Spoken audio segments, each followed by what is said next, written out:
So here we are, in the thick of another presidential campaign, listening carefully to what the candidates are saying, trying to take them at their word or words, which is what makes David Greenberg's new book very timely and especially useful. In Republic of Spin, David looks at how media images of American presidents over the past century or so have been created and cultivated. In a previous book of his, Nixon's Shadow, David studied one politician's shifting and elusive image, and now he chronicles the publicity and messaging tactics of presidents from Teddy Roosevelt to Barack Obama, and recounts the rise of publicists, pollsters, and other PR advisors. Now, I've happened to have had a little personal experience with spin myself, but from somewhat conflicting perspectives. On the one hand, I'm married to a former spinmeister. Lissa has served as a speechwriter to a president of the United States, a first lady, and a secretary of state. So I witnessed firsthand how spinners often work with the best of intentions to try to explain actions or advance policies. On the other hand, I was a journalist for 30 years and encountered lots of less than credible and even downright deceptive spin. So through my life, I've seen how spin, on the one hand, could be used effectively to lead, but as a journalist, I all too often ran into spin masters aiming to mislead. And David brings to the subject both the reporting skills of a full-time journalist, which he once was, and the academic chops of a professor, which he is now. He teaches history and journalism and media studies at Rutgers University. He wanted to write a book that could be appreciated by both the scholar and the general reader, by the person interested in history as well as contemporary politics, and I think he succeeded. Kirkus Reviews commended the book as, quote, scholarly, imaginative, and great fun. And the historian Michael Beschloss, writing in the New York Times, called it a fine, nuanced work. Now, early in David's career, shortly after he graduated from Yale back in the early 1990s, he went to work for none other than Bob Woodward here as an assistant, and helped in writing a series or two, and in Bob's book, The Agenda, about the Clinton White House. Now, Bob, of course, is someone who also knows a little something about spin. He's managed to cut through quite a bit of it in becoming the most accomplished investigative journalist of our time. Bob is graciously serving as a moderator this evening in conversation with David, so I'm sure we're in for a very informed and interesting discussion. Let's give a warm welcome to David Greenberg and Bob Woodward.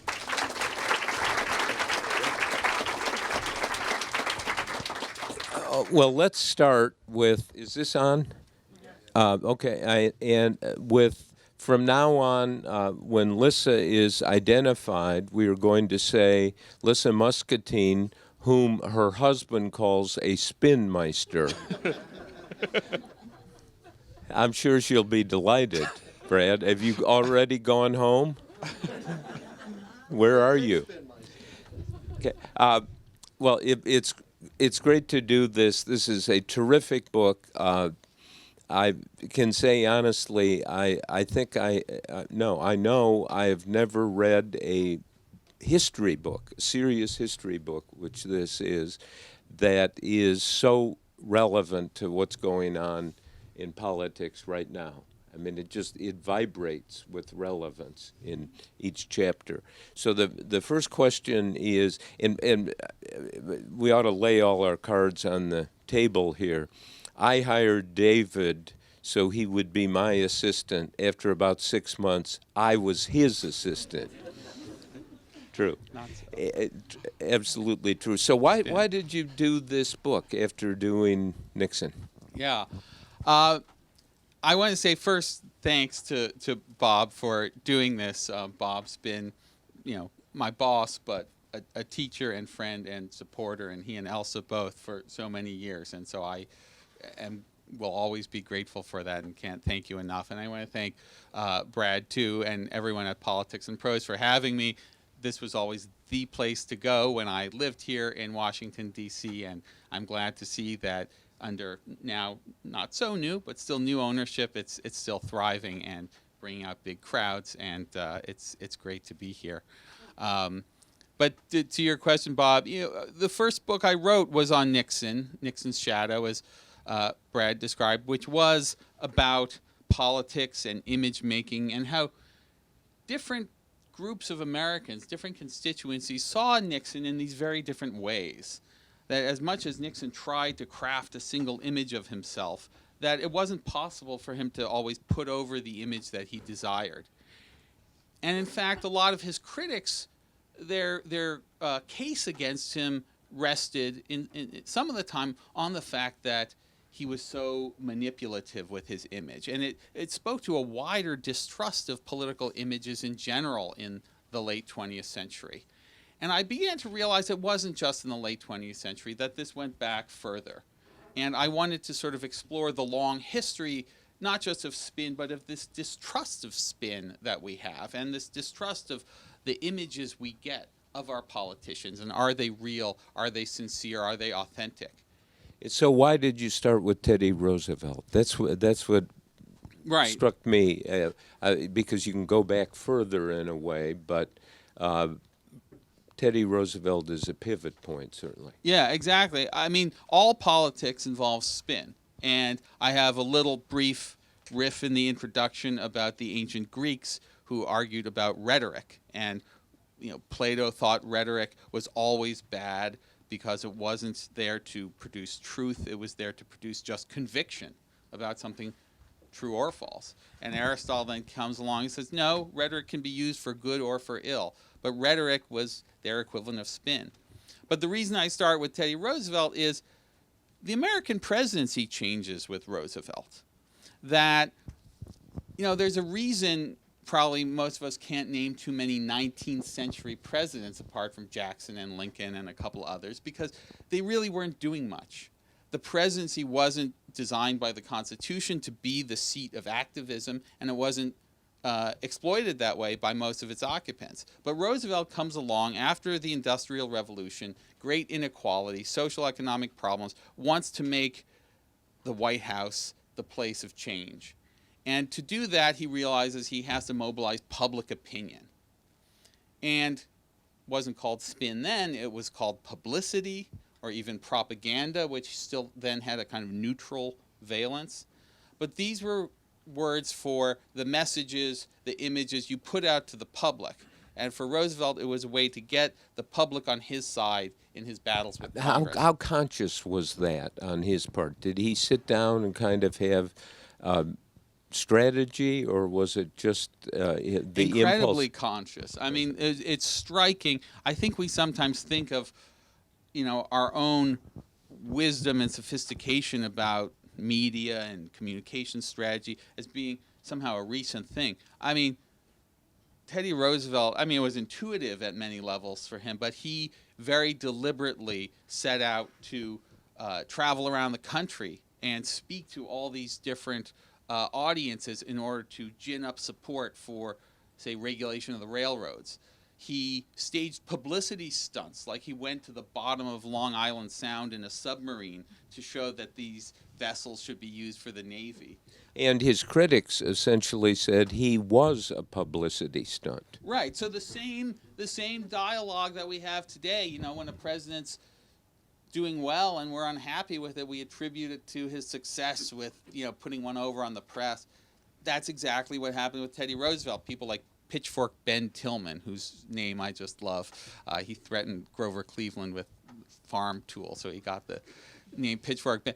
He also warred with Roosevelt. How about Pitchfork Donald Trump? Well, Wouldn't that, he's in that tradition. Although now he says he's going to take a gun in Fifth Avenue, so maybe call him sidearm Donald Trump or something. But yeah, and this sort of anger at Roosevelt Tillman gave this speech from the Senate floor saying all of his popularity was due to his manipulation of the media and the press, who are often called the cuckoos. This was sort of the name for these reporters who were insufficiently skeptical of TR's image making. So the same sort of tension between the president trying to put over a winning image, his critics saying, no, this is all a sales job. The same stuff I saw in Nixon was back there with TR as well. And it worked for him, though. Pretty much worked. I mean, and it's partly because he was very good at it, but it's partly because he also got things done. Now, if there had been television at that time, he had this squeaky voice. Would it have worked, or would it have kind of, we would not have had a President Theodore Roosevelt? Right. Well,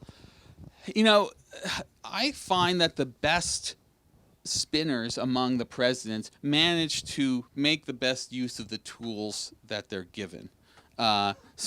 Roosevelt did have this kind of squeaky voice, and he ranged into this falsetto, and people made fun of it. I have these passages in the book where he's meeting with Upton Sinclair and trying to pass the meat inspection legislation that stemmed from Sinclair's famous book, The Jungle. And Sinclair goes home and he makes fun of the way he's like, this is how you imitate Roosevelt with his staccato voice. But people still turned out to hear his speeches. He wasn't a classically trained orator, but there was something passionate that people responded to. And I tend to think that, the ones who are really talented at this find the vehicles that work for them. Each new technology requires presidents to learn how to master it.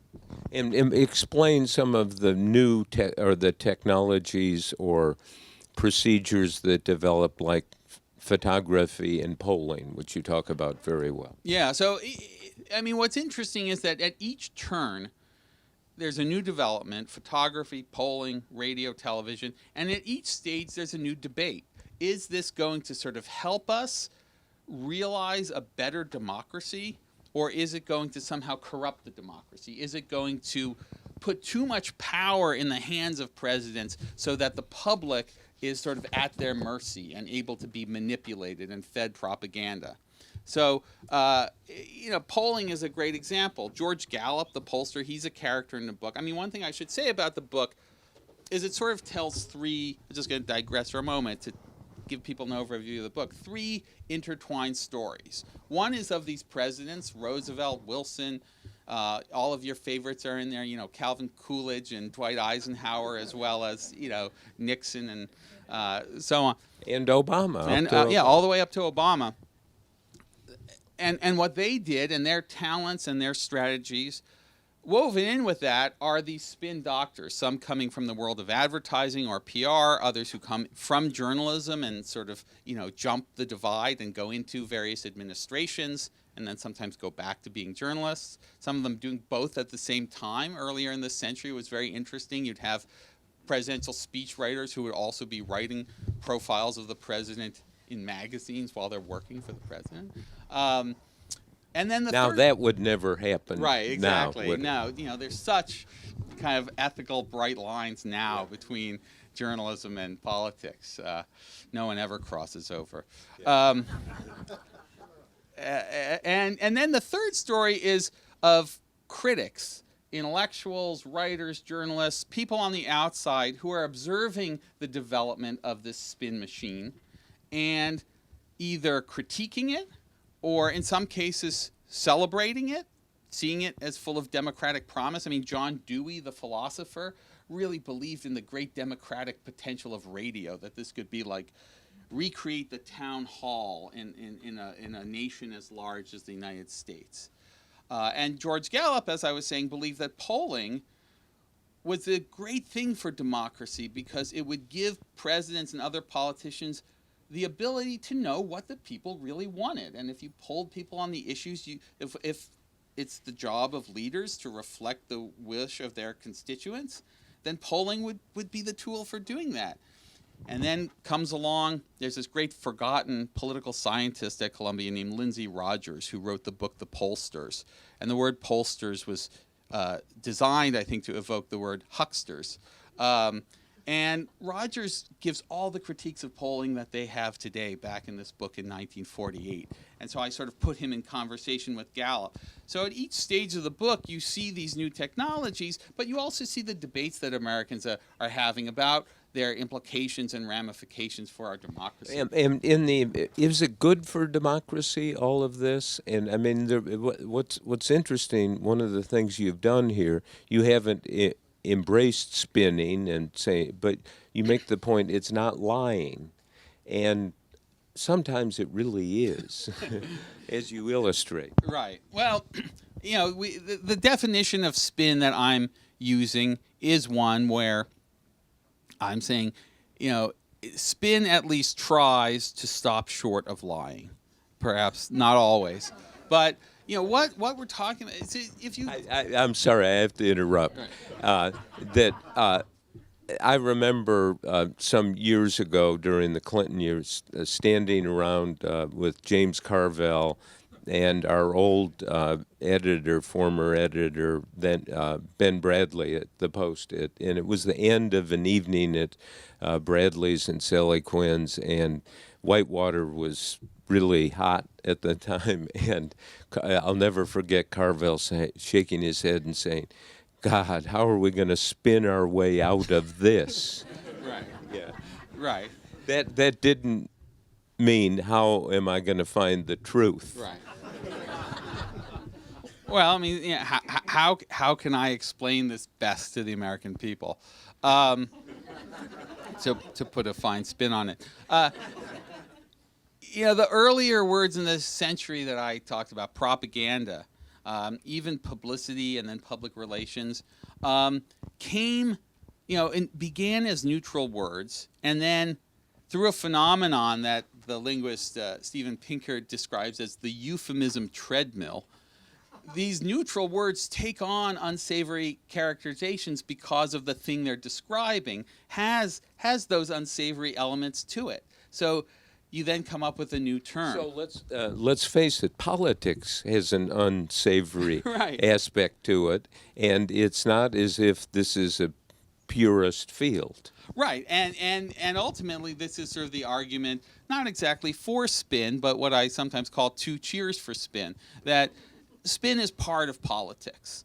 And among all these different critics and analysts I write about who are woven in their stories connected to those of the presidents and the spin doctors, I have people like Walter Lippmann, people like Stephen Colbert, but also one very interesting commentator on all of this was Hannah Arendt, the German-American philosopher, who wrote an essay on lying in politics, and who has this very nice line that I like to quote, where she says, since when have truth and politics ever been on good terms with each other?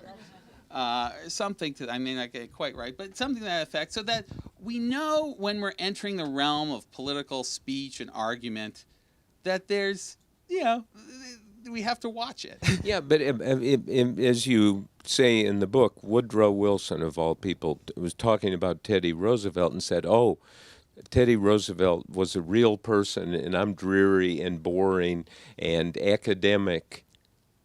Well, then how did Wilson had some success in politics? How is that possible? Yeah. Well, there are many qualities that lead us to admire politicians, to vote for them. For Wilson, he's so forgotten today. And, I think rather regrettably, people want to take his name off of things because he, instituted segregation and so on. But Wilson was one of the most inspiring orators of his time. People came away from his speeches, say at the 1912 Democratic Convention when he was nominated, weeping. That he moved them to see possibilities for the nation that they really hadn't seen before. And so he was this very inspirational figure, but he had a professorial tone and touch. He wasn't good with the backslapping. He wasn't, hail fellow, well met. That was not his style of politics. He was an academic who succeeded in politics nonetheless. Okay, so as you look at all of these presidents, who mastered the art of spin most effectively of all the presidents, and give us an illustration of that? Well, I'm going to illustrate it in reverse. See, do you see who was in charge when we worked together?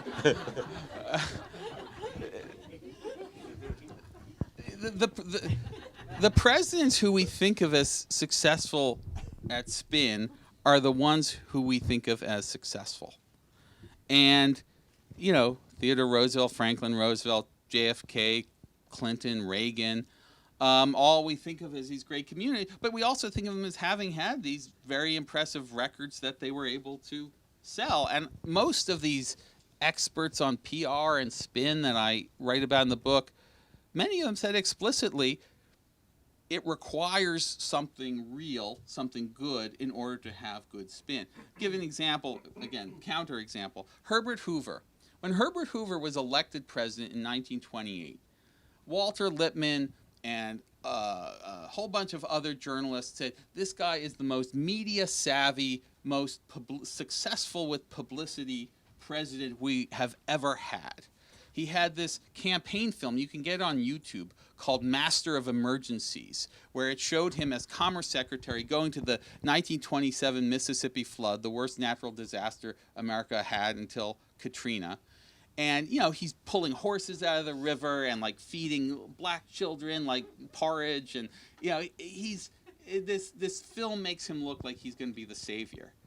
And then when he's president, he actually gets this emergency, the Depression. And he's not such a master. So he puts together a team, including of PR people, including the great Edward Bernays, nephew of Sigmund Freud, often called the father of modern public relations. And after a little while, Bernays kind of writes back and he says, look, you need a jobs program. I'm not a magician. Spin isn't going to, how are we going to spin our way out of this one? I mean, that was basically the reaction. And Hoover has not been remembered as a great spinner, as a great man with the press or with publicity. But that's mainly because his presidency was a disaster. Okay. So as I read through this, one of the things that struck me is your treatment of Eisenhower and how he handled this and in many ways, I think, solidified a reputation, maybe more after leaving the presidency than in the presidency, but explain how he did this and succeeded somewhat, more than I had expected.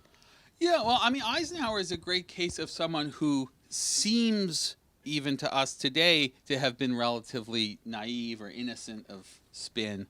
But in fact, he had the great wisdom to recognize that, although he was born, the last president born in the 19th century, born in 1890, he was in his 60s by the time television came on the scene. He didn't know from television, but he trusted in his TV advisors. And they helped him. He brought in the first ever White House TV coach who had an office there in the West Wing, a man named Robert Montgomery. Some of you may know that name. Some of you may know his daughter, Elizabeth Montgomery, from Bewitched.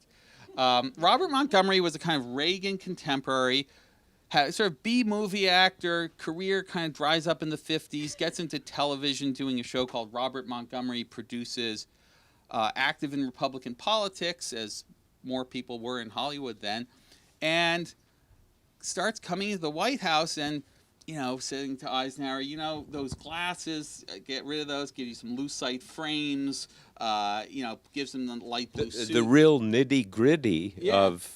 Yeah. Let's look differently. Yeah, changes the lectern because Eisenhower would lean over and his bald head would reflect the lights, and that didn't go over well on TV. Yeah. So we were going to keep this one.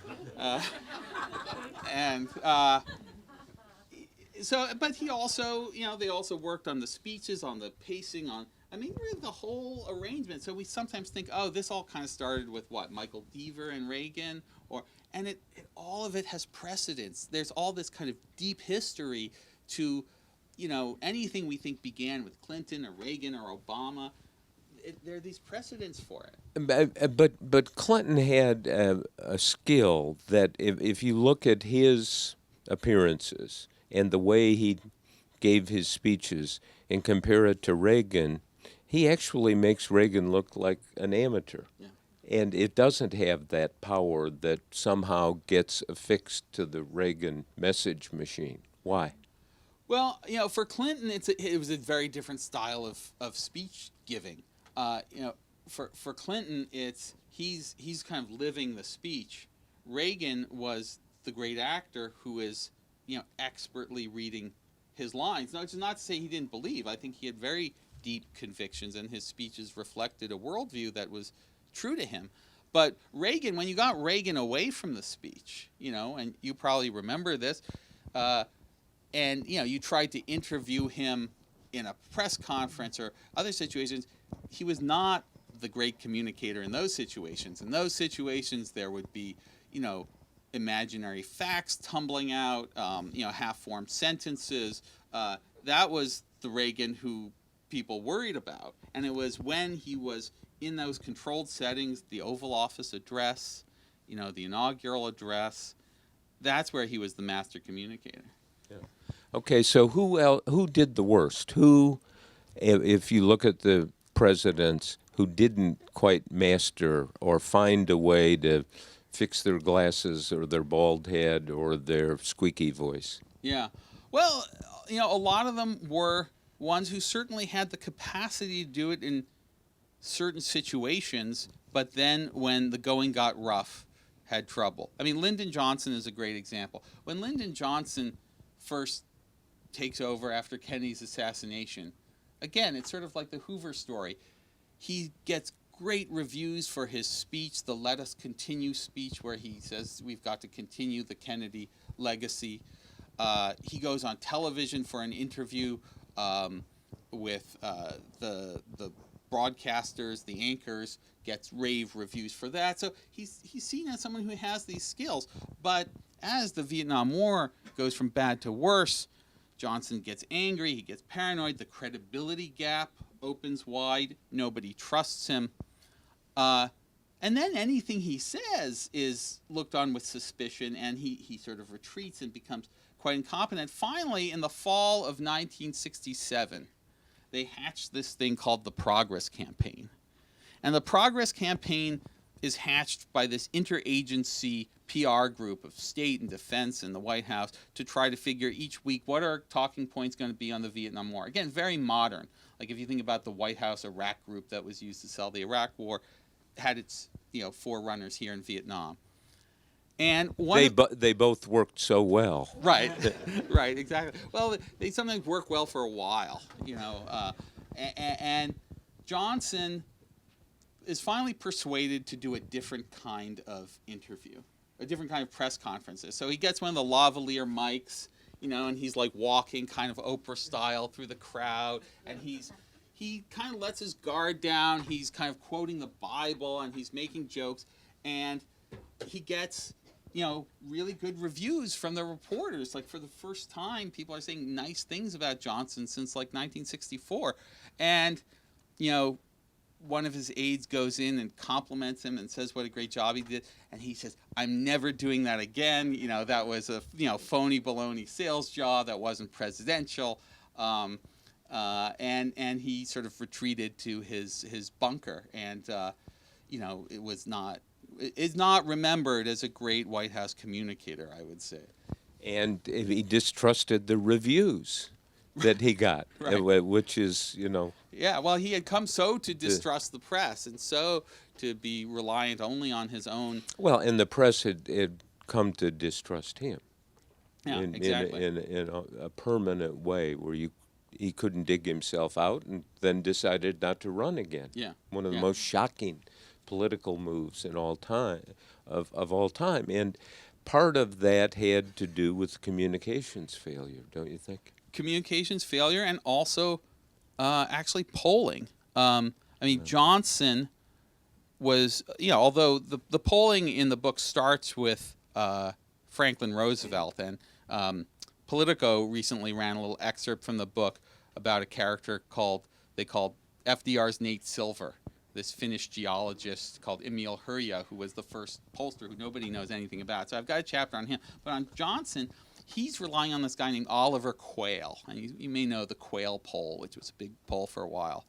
And it was Quayle's polling, and which Johnson kept in these black binders by his nightstand. I mean, now we think, of course, all presidents are perpetually consulting the polls, but for Johnson, it was written about as an addiction. And when he saw the numbers after New Hampshire, how it was looking in Wisconsin, how it was looking in other primaries, I mean, this was one of the reasons that he decided in that famous speech to drop the bomb that he was not going to run again. It was he had become so dependent on these polls. Well, now let's turn briefly before we go to the audience questions. Speaking of the polls. Yeah. Well, speaking of what's going on in politics right now, take all this knowledge you have and fast forward to the moment we are in right now. What the hell is going on in American politics? Right. Well, I see a few reporter friends in the audience who may know better than I.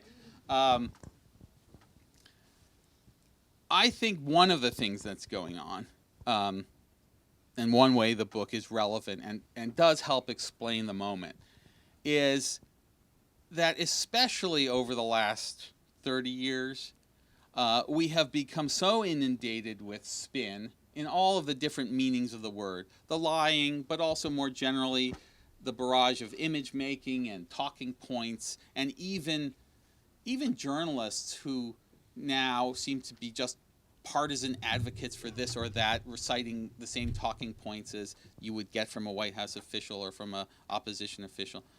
That people are craving this sort of authenticity is like the buzzword, right? And so I think both the Sanders appeal and the Donald Trump appeal, and to some degree, while it lasted, the Bernie Carson appeal, Ben Carson appeal, were sort of rooted in this hope that isn't there someone who doesn't use all these speechwriters and use all these pollsters and who just tells it like it is? I mean, Sanders looks like he just rolls out of bed and gives a speech, and there he is. And you know, Trump Without doing his hair. Right, doesn't do his hair. I mean, I sometimes think he'll get up there in his pajamas. You just think, oh wait, I forgot to get dressed this morning. It wouldn't surprise me. And you know, Trump, you know, I think we can agree very little reflection between the time the thought is formulated and it's uttered. I think we're going to find out that there is actually lots of time. And I think that this is, I mean, I was talking to somebody who worked with Jeb Bush today who was just saying that when Trump labeled Jeb Bush low energy, it was like he can't shake it. Yeah. And he found, now that, if you think that came out of some sort of spontaneous, you know, I think they sat around and they said, what are we going to say about Jeb? And they said, this is the perfect spin word. Yeah.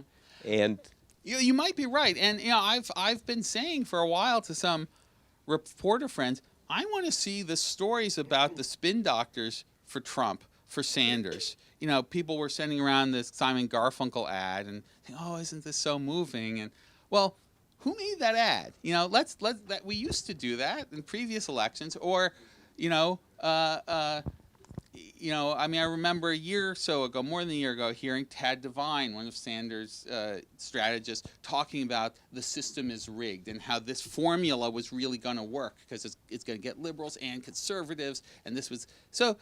There's strategy here. There's calculation. This is not. But let's ask. I mean, you're a historian. Is the system rigged?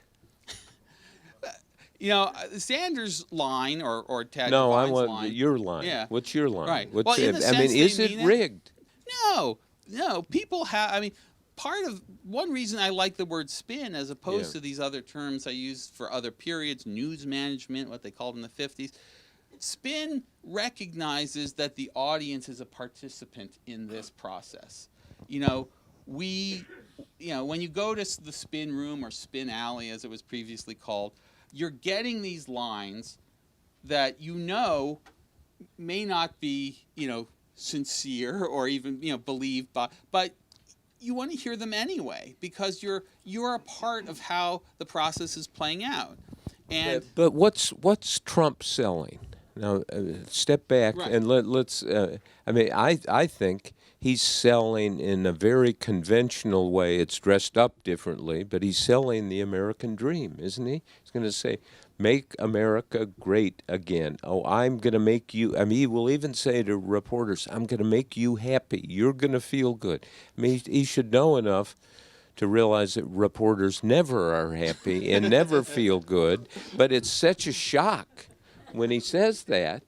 People go, "Oh yeah, well," and it opens your mind. But it's a conventional version of JFK's. We're going to get America moving again, which right. isn't it exactly the same spin line? Well, it's a bit more nationalistic, right? There's that sort of populist nationalist element of Trump that's not, say, there in JFK, but You don't think JFK's was nationalistic? it was nationalist, but it not. He wasn't talking about let's get Canada moving again. Right, but he wasn't. He was working in a different register of inspirational rather than resentment.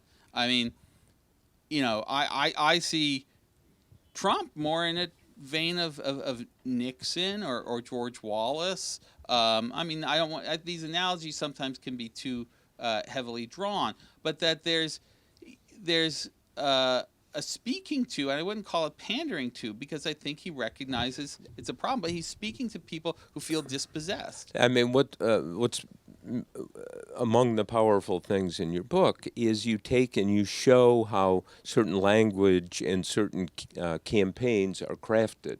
Right.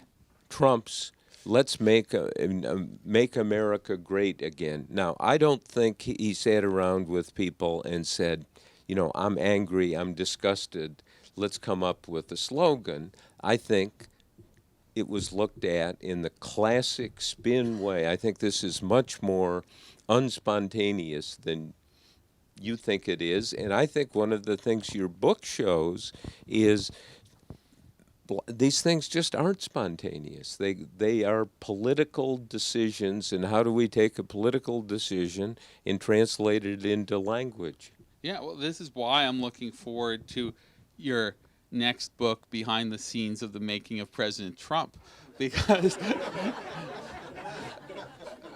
you do the kind of reporting, and there are other reporters who do, but we have, I feel we haven't seen quite enough, that we've been so focused in the reporting on the theatrics of it that we need to sort of peel back. And I mean, isn't this the problem we have, that it is such a cold shower to the public and the media, particularly the media, that Trump is in ascendancy, that all the discussions are about people saying how ridiculous this is or improbable, or people just expressing a version of wonder. And what can journalists do in a case like this? Tell us who Donald Trump is. And, we're kind of passing over that, and he's getting a free ride comparatively. Now, I think my newspaper, The Post, has done some great stories, and other people have done stories, but it's kind of sitting out there to be done. And haven't we kind of, whether you like him or disagree, and I do not know what the facts are if you did a whole biography of him, but that's what we ought to do. Yeah. And, one last thing about how this relates to the book, and then, we'll go to people's questions, is in the book I write about, some of these analysts I've mentioned who try to dissect the new tools and techniques of spin as they're developing. Some of them are reporters. People like Theodore White writing The Making of the President, which, a book that clearly in retrospect has its faults. It's so romantic toward Kennedy and toward the civic process in general, but it originated in a very important place of trying to show us more, teach us more about how these images were put forward to the public. And then 8 years later, Joe McGinnis's book, The Selling of the President, in many ways a sort of shallow, superficial analysis, but did the valuable service of saying there's a story behind the story. And I think as a result, the public has become educated to the existence of that story behind the story, even if at times, like I think with Trump, I think with Sanders, we're not quite there yet in asking to see it. But I think that time will come. Well, and I think that's kind of the reporter's duty, isn't it? Absolutely. You call. I'm going to sit here Okay. All right. and be silent. You call on the people you want to call on. You can tell there's somebody who's got a great, easy question, and then so you're in charge. All right. Oh, yes, right. Come up to the mic. That's the way to do it, I guess. Line up, and we'll take you in order. Yeah, I have a question in terms of an analogy. In the world of corporate PR, the Tylenol scandal, and then it's taught in business schools how Tylenol recovered from the poisoning. What is an example in your book, or just here, of some outrageously terrible development that, in fact, a president and his team was able to spin out of? The one I think of is the Bay of Pigs, in which JFK said, yes, I was wrong, and then he got all this credit for being honest. But I wanted your view about something that was, in fact, a debacle, and then they spun their way out of it. Yeah, well, actually, the Bay of Pigs is a great example, so I'm going to steal your answer as I answer your question. What I discovered about in the research for this book, not only did JFK sort of get up there and give this famous quote that, success has 1,000 fathers, but failure is an orphan. And that was sort of seized upon to say JFK's taking credit. In fact, he said that as a way of rebuking his own State Department officials, Dean Rusk and Chester Bowles, who were trying to cover their own asses and say, oh, we had nothing to do with this. And they had been leaking stories exonerating themselves. So Kennedy was kind of striking back. And then, so at the same time as he's kind of manfully saying, like, let's take control, he's also calls in Charlie Bartlett, his good friend, and Stuart Alsop into his office, gives them a complete sales job of his version of events. He personally line edits the article that they published in the Saturday Evening Post. Wow. That then sort of gives the Kennedy spin. So sort of. I mean, right. And he didn't charge a fee. No, exactly. No. And it's actually striking to see how many, and again, journalists never, how many articles are edited by presidents throughout this book. Herbert Hoover's editing, his campaign biography that's being written about him. George Creel is having FDR edit profiles of FDR that are being published. I mean, this seems to be kind of a common practice. Thank you so much. Yeah. I guess my question is sort of a big picture kind of question, and it has two premises. One, that the science and craft of spin has improved over time so that it's now very powerful, more powerful than it was in the past, let's say. And the second premise is that we have a very culturally divided society now in this country, perhaps even beyond the country. And I'm wondering about the possible relationship of the two. That is it possible that an improving sort of effectiveness of spin has encouraged or even led to, is responsible for part of, at least, of the large cultural divide that we have in this country? I guess partly I'm thinking that spin is most effective now when it's kind of combined with polling, and that polling allows sort of the identification of allows targeting of spin, so that you don't try to reach everybody and please everybody with your message. You do so in a more strategic way. Well, and so is it possible that this is from the beginning, some polling, of our divide is caused by spin rather than as a result of it? Yeah, it's always hard to disentangle the cause and effect. When FDR first started polling, he was very clear. I mean, he liked to see, his popularity, those things. But with policies, it was much more about how to sell policies than about what policies to adopt. He had ideas about what he wanted to do, but it was, well, if farmers don't like farm subsidies, Why not? Let's find out, and then let's try to explain it to them why it's in their interest, and so on. I do think that the kind of partisan bubbles that people have divided into makes them more receptive to spin from their own side, which they don't even see as spin, they just see as the truth, and more hostile and unreceptive to anything that might challenge it. And this is also a theme throughout the book. So, I mean, going back to, say, World War I, there's a German propagandist, George Sylvester Viereck, who's sort of advocating for the German case in newspapers that are secretly funded by Berlin in America. And when he's caught, he says, no, I'm just correcting the lies of the British propaganda. Like, it's all fair and balanced. And this idea that, I'm not partisan, I'm just fair and balanced, it's the other guy who's spinning, is just one that you see over and over and again throughout the history. I've got two questions, one for Bob, one for David. The question for Bob is, how did this Republican mantra of American exceptionalism evolve into let's make America great again? You would think that with American exceptionalism, the Republicans would have thought we've always been great. I'll let David answer that one.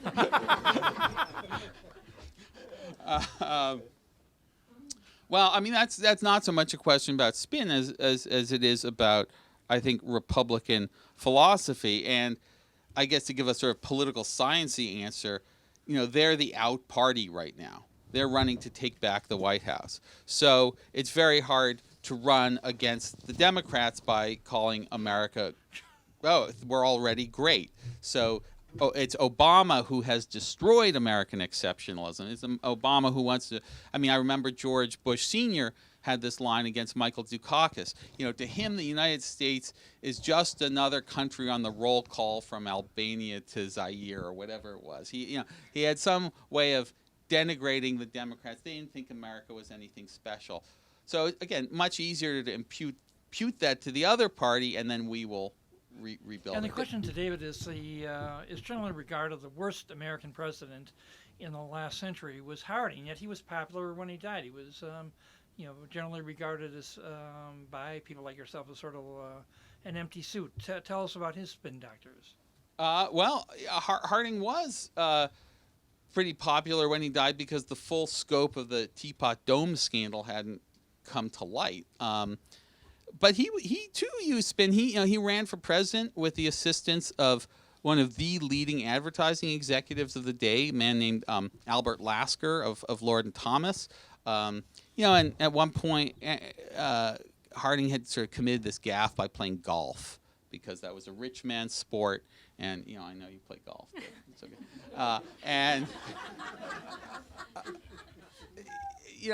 This Republican Party had this image is, you can't go golfing. So he got Bill Veeck of the Chicago Cubs. That's changed, hasn't it? Right, right.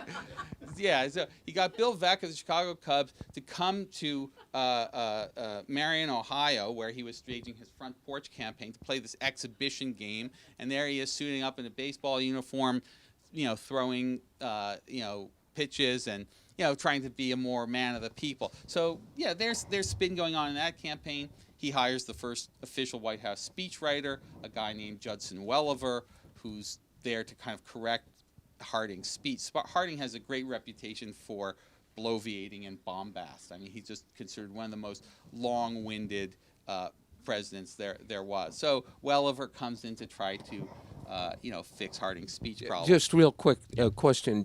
Is there any case, and I don't recall any in the book, where spin or knowing that a president was going to have to explain or spin something generated introspection, where they actually sat around and said, okay, well, let's try the truth, or let's introspection, the older I get, the more I look at these things, I think is a really important quality in a president.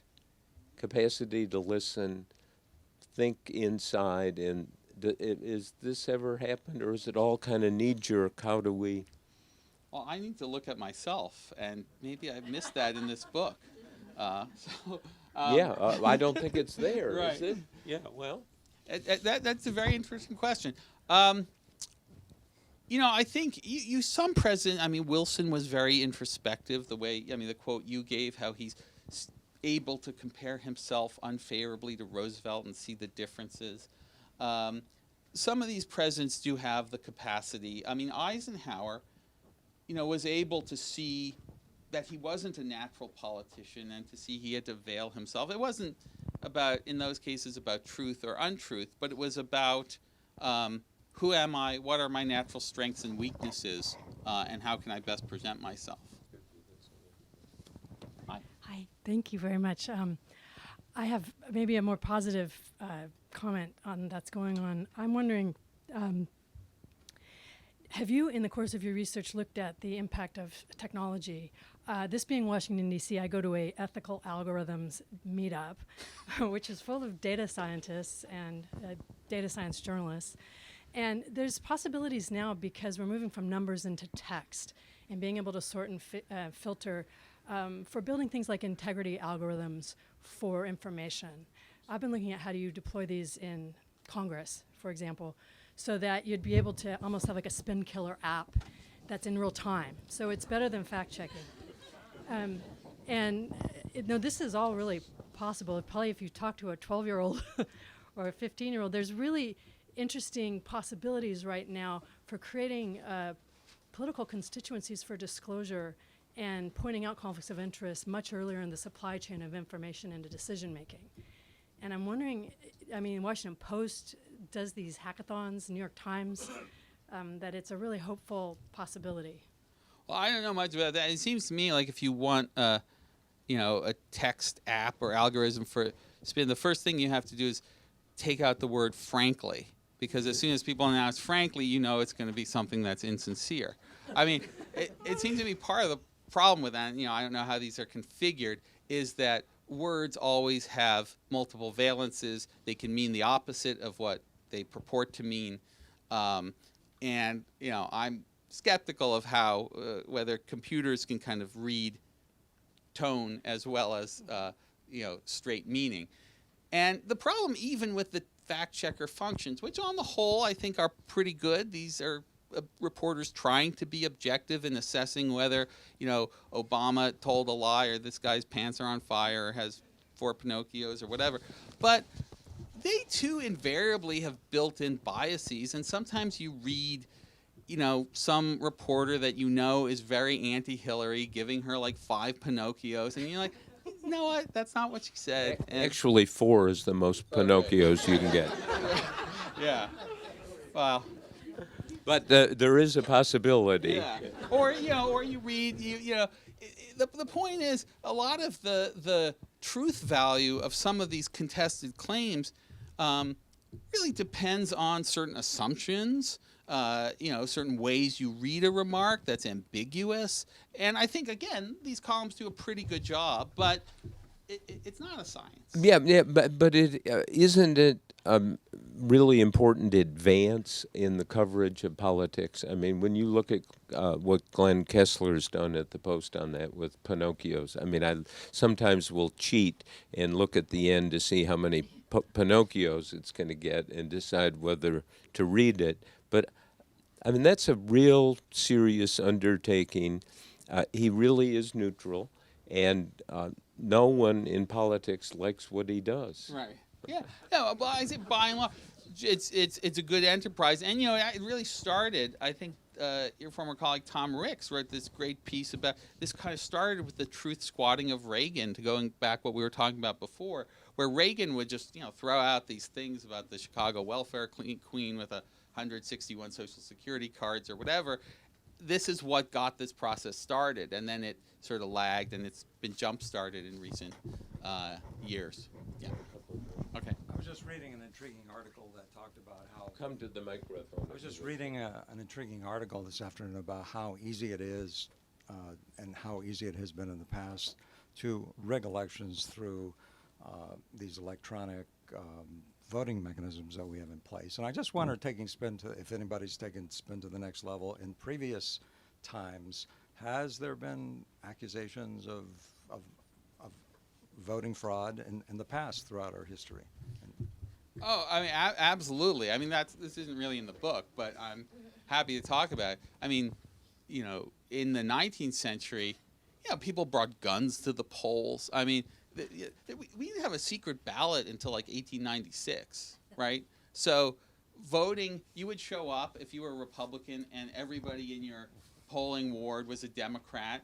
And, if you thought you were getting a fair vote in that situation, that was pretty dubious. So, yeah, I mean, there's been voter fraud a lot in our history. But maybe these people you're talking to about the rigging election should meet up with Lorelei's people who are doing the ethical algorithm, and they can sort of, come to some nice compromise. Thanks, David. I was wondering how much spin is an American sport, because the question of spin is how much, are people willing to embrace being spun, basically. And the American people has always loved, the black and white story, the white cowboy on the white horse, the Lone Ranger saving, everybody from the bad guys. The Americans invented the superhero, who is all powerful. We love this. The Americans love this all black, all white stories. They love being spun. And so how much does that compare with other countries in the world, where you might have more cynical populations, like in my country, in France, for instance? And how much do you see the foreign politicians trying to embrace the American spin, and sometimes this being spun around them?